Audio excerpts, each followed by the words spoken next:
साथियों राम राम। साथियों, अभी कुछ दिन पहले हमने एक वीडियो अपलोड किया था जिसमें कुछ लोगों ने कमेंट किया कि साहब आप तो सेकुलर हो गए हैं, आप तो जो कथावाचक हैं उनको क्रिटिसाइज़ कर रहे हैं, आप तो हिंदू संतों को क्रिटिसाइज़ कर रहे हैं, अरे आप तो बिल्कुल अब सेकुलरिज्म की राह पे चल रहे हैं। तो मैंने उनका कोई जवाब नहीं दिया। आज मैं आपको एक वीडियो दिखाना चाहता हूँ, आप इस वीडियो को देखिए।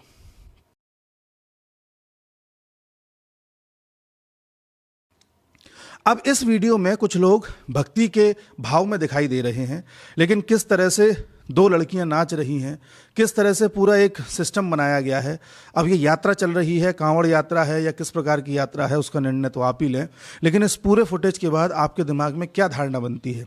भक्ति की धारणा बनती है या आपको लगता है कि भक्ति के नाम पर मजाक किया जा रहा है? अब बस मैं ऐसी ही चीज़ों का जिक्र कर देता हूं तो आप लोग कहते हैं कि मैं सेकुलर हो गया। साथियों, इस समय नैरेटिव ये चल रहा है देश में कि मान लीजिए कोई हिंदू है, अब उससे ये लगता है कि मुझे दूसरे धर्म के आदमी को कैसे भी नीचे दिखाना है या उसकी नेगेटिविटी को दर्शाना है। तो इस स्थिति में जो हिंदू है वो अपनी नेगेटिविटी को भी पॉजिटिविटी बनाने लग गया है और उसको भी जबरदस्ती सिद्ध करने में लगा हुआ है। भारत में जो सनातन धर्म हुआ करता था, सनातन धर्म की सबसे बड़ी विशेषता थी एक्सेप्टेंस। मेरा बिलीव ये है, मैं एक्सेप्ट करता हूं, आपका बिलीव ये है, आप एक्सेप्ट करिए, किसी और का कुछ और है वो एक्सेप्ट करता है। कोई अगर नास्तिक है तो वो भी हमारे लिए आस्तिक है।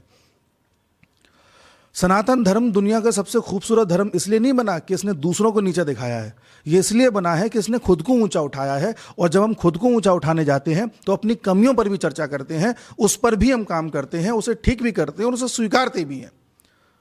हमारी ही व्यवस्था में शास्त्रार्थ हुआ करता था, डिबेट हुआ करती थी कि अच्छा आप बताइए आत्मा क्या है, वो कहता था ये है, नहीं नहीं ये नहीं है, ये है। अच्छा आप बताइए सत्य क्या है, सत्य ये है, नहीं ये नहीं है, ये है।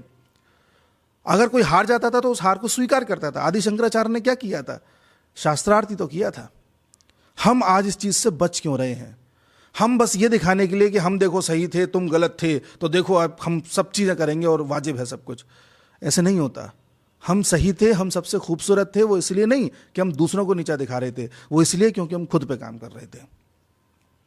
आज अगर हम अपने ही समाज में, अपनी ही संस्कृति में ऐसे बहरूपियों को नहीं पहचानेंगे जो साधु की आड़ में, संत के भेष में, कथावाचक के भेष में या तो अपनी प्रॉपर्टीज़ बना रहा है या लोगों को गुमराह कर रहा है या हो सकता है लड़कियों के साथ कुछ गड़बड़ कर रहा हो, तब तक हम अपने सनातन संस्कृति को शुद्ध कैसे रखेंगे?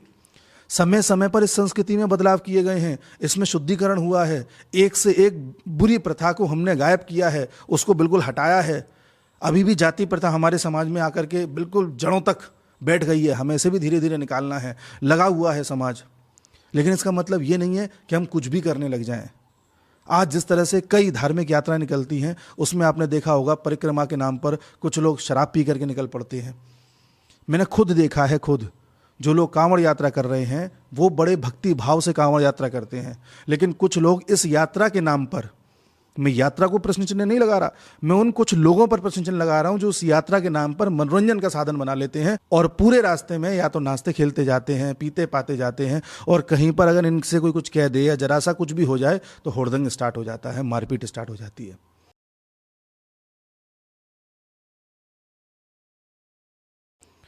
नाम किसका खराब होता है? सनातन संस्कृति का। फिर जब आप कल को किसी दूसरे धर्म वाले की कोई कमी को निकालोगे ना, तो ये आपकी चार कमी निकाल के आपके सामने रख देगा कि देखो आपके लोग भी तो ऐसा कर रहे थे।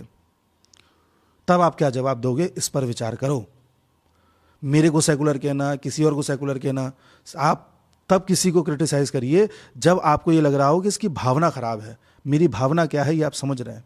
मैं अपने आप को डिफेंड नहीं कर रहा, मैं तो एग्जांपल ले रहा हूं क्योंकि किसी ने कमेंट किया था। बट मैं एक बताना ये चाह रहा हूं कि हम सबको कुरीतियों के बारे में, गलत प्रैक्टिसेस के बारे में, ऐसी चीज़ों के बारे में जो हमारी संस्कृति की खूबसूरती को डाउन करती हों, आवाज़ उठाना सीखना होगा। मैं कल क्लास ले रहा था बच्चों की, तब मैंने ऐसे एक दहेज प्रथा के बारे में प्रश्न पूछा। तो एक लड़का जो IAS की तैयारी कर रहा है, क्लास में बैठा है, वो कहता है कि सर मैं तो लूँगा। तो मैंने कहा तुम काहे बात के पढ़े लिखे हो यार? तुम इतना पढ़े लिखे होने के बावजूद भी अगर ये धारणा रख रहे हो कि हाँ मैं दहेज लूंगा, तो तुम्हारी एजुकेशन तो जीरो है भैया। अब अगर ऐसे लड़के को मैं कुछ कहूंगा तो जाहिर सी बात है उसे बुरा लगूंगा मैं। लेकिन आपके असली एजुकेटेड होने का मतलब यही है, आपके भारतीय सनातन संस्कृति के एक युवक के नाते आपकी जिम्मेदारी ये है कि आप समाज में नैतिकता को आगे बढ़ाएं, कुरीतियों को नहीं। आप कहें साहब मैं तो फलानी जाति का हूँ, मैं तो जातिवाद मानूंगा, अरे साहब मैं तो उच्च जाति का हूँ, वो नीची जाति का है, तो आप सनातन कहलाने लायक नहीं हैं। अगर आप इस तरह की सोच रखते हैं तो आप माफ़ कीजिए, एक भारतीय कहलाने लायक नहीं हैं। कुरीतियों के खिलाफ आवाज़ उठाना सीखिए। हमारे सनातन पद्धति में, भारतीय संस्कृति में अगर जो जो खराबियां हैं उनके खिलाफ आवाज़ उठाना सीखिए, उनको ठीक करवाना सीखिए, लोगों को अवेयर करिए, लोगों को इतिहास बताइए कि ये चीज़ ऐसे थी, देखो अब इसे ऐसा कर दिया गया है। आजकल जो भजन बजते हैं, भजन के नाम पर क्या बजता है? डीजे बजता है। उस डीजे को सुनकर के आपको कैसा भाव आता है? राजसिक आता है, तामसिक आता है, सात्विक आता है। भजन का मतलब होता है जिसको सुनने के बाद एकदम आंखें बंद कर लेने का मन करे, भक्ति भाव में डूबने का मन करे, एक शांति का एहसास हो, उसे भजन कहते हैं। डीजे शोर शराबा तो इसलिए बजाया जाता है ताकि आप अपने चारों तरफ इतनी आवाज़ कर लें कि आप अपनी टेंशन्स को भूल जाएं और सिर्फ नाच गाना करके थक के आके सो जाएं। ये काम तो पार्टी वाले करते हैं। लेकिन आज ये डीजे पना इतना ज़्यादा कॉमन हो गया है भजनों में कि इसे स्वीकार लिया गया है। इस पर कौन बात करेगा? एक सच्चा सनातनी, सच्चा भारतीय संस्कृति को फॉलो करने वाला व्यक्ति कभी भी हिंसक नहीं हो सकता।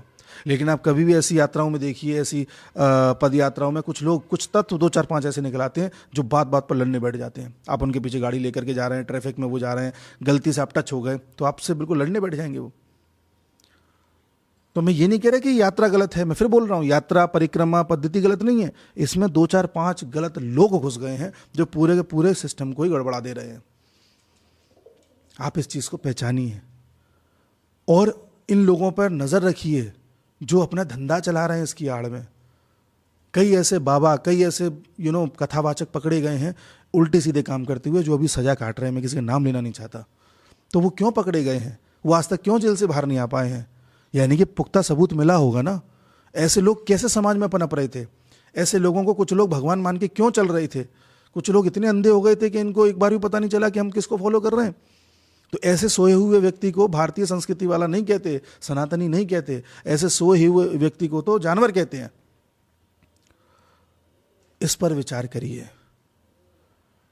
आपके घर में आपको कुछ बातें ऐसी सिखाई जाती होंगी जिसका कोई जवाब ही नहीं होता होगा किसी के पास। जैसे आपसे कहा जाता होगा कि साहब फलाने दिन को बाल मत कटवाइए, रात को नाखून मत काटिए, रात को झाड़ू मत लगाइए। तो सवाल किया करो कि रात को नाखून क्यों ना काटें। भाई एक ज़माना था जब मना करते थे कि रात को नाखून मत काटो, क्योंकि पुराने ज़माने में लाइट नहीं होती थी। रात को ब्लेड से कोई नाखून काट रहा है तो खाल कटने का डर रहता था, इसलिए मना किया जाता था। रात को झाड़ू लगाने को मना इसलिए किया जाता था, अंधेरा रहता है, पता नहीं चलेगा कहाँ पर क्या चीज़ गिरी है, क्या चीज़ नहीं गिरी है। मान लो किसी के सिक्के गिरे हैं, कुछ गिरा है तो वो झड़ जाएगा, इसलिए मना किया जाता था। लेकिन आज भी अगर आप इस चीज़ को फॉलो सिर्फ इसलिए कर रहे हैं क्योंकि आपके पूर्वज फॉलो करते आए थे, आपके पेरेंट्स फॉलो करते आए हैं, तो आप अभी भी सो रहे हैं, जगह नहीं है आप। हमारी संस्कृति जगाने का काम करती है, सुलाने का नहीं। हमेशा अपने आप से पूछें कि आप कब जगे हुए हैं।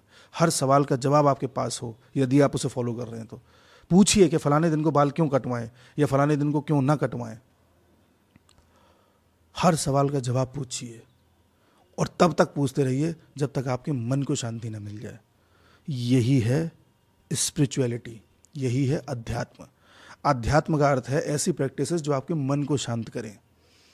अध्यात्म का मतलब ये नहीं है कि आपके गम को भुला दें, वो नशा है।